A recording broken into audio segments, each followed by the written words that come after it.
Hello everyone.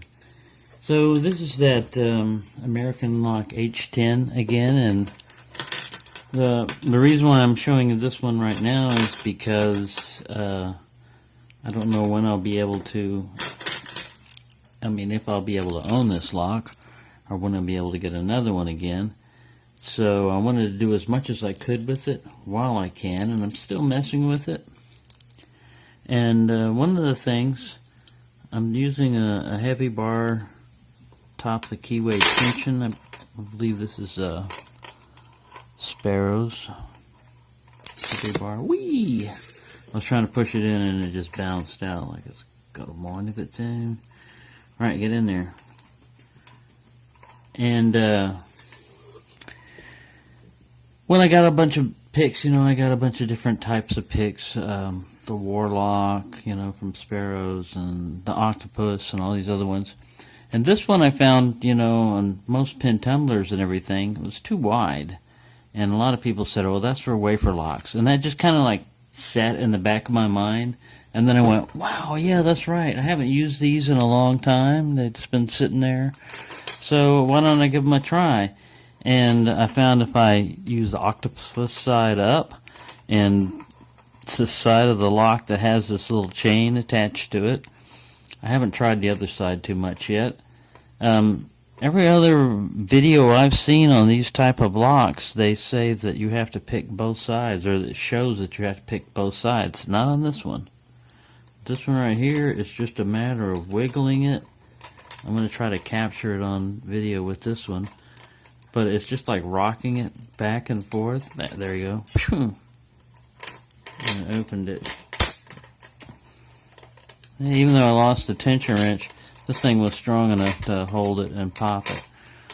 So there you go, it's rocked open. Quit rattling your chain. The American Lock Series H10 using the Octopus. Now let's see if it's similar. Let's see if the Warlock will work as well. I've carried these around in my kit quite a bit when I was working at Ratco, and I think I opened up one or two things with it as a wafer lock, but never a padlock like this. They wouldn't get any. It was usually cheap padlocks. There was a Federal padlock like the American Series 5200 steel, or I don't remember if it was steel or aluminum, but it was a Federal padlock. It was an American Lock clone, and that one was a bear to pick.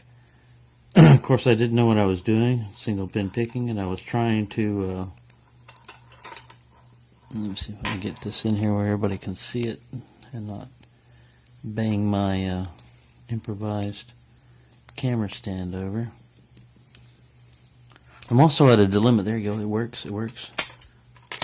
So, oh, that's the Octopus again. Damn it!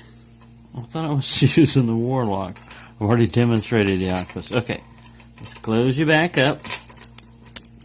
Technical malfunction there, and let's try the Warlock. I was busy rambling on about a different lock and everything.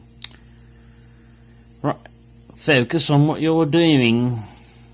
Alright, so we'll try the weird side first.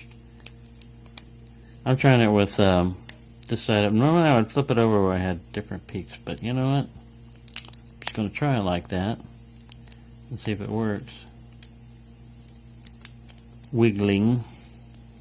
I'm not really raking it, I'm just trying to wiggle it back and forth. There we go, got it. So there, demonstrated that it works with the Octopus and the Warlock. Two picks you may or may not have in your set, and you think, I'll never use those. Well, if you run into something like this, you might. There you go. Hope everyone's enjoying themselves. I will try to see if I can come up with anything else on this lock. The reason why I'm doing this is, I never, like I said, I may never get another one of these, or while you've got it in hand and you've got a camera and you've got everything and you're still alive, why don't you do it? So there you go. The Warlock and the Octopus work well, and this was the Sparrows Heavy Bar. I had the other one with the dog ear on it, and it was in my Jeep picking, and it's gone missing. Or in America, as we call it, it's gone, well, it's missing. It's not gone missing, it's just missing. Hopefully I'll find it. But anyways, this is still a 50 thousandths heavy bar, and it works pretty well on that, and so do both of these. So there you go. You can single pin pick this thing, you can zip it, you can rock it, but still I think it's a cool little lock. And the railroad company bought a lot of these, so you know they use them on switch boxes and stuff like that, so they must have liked them too. They are no longer manufactured, unfortunately. I don't think they are anyway.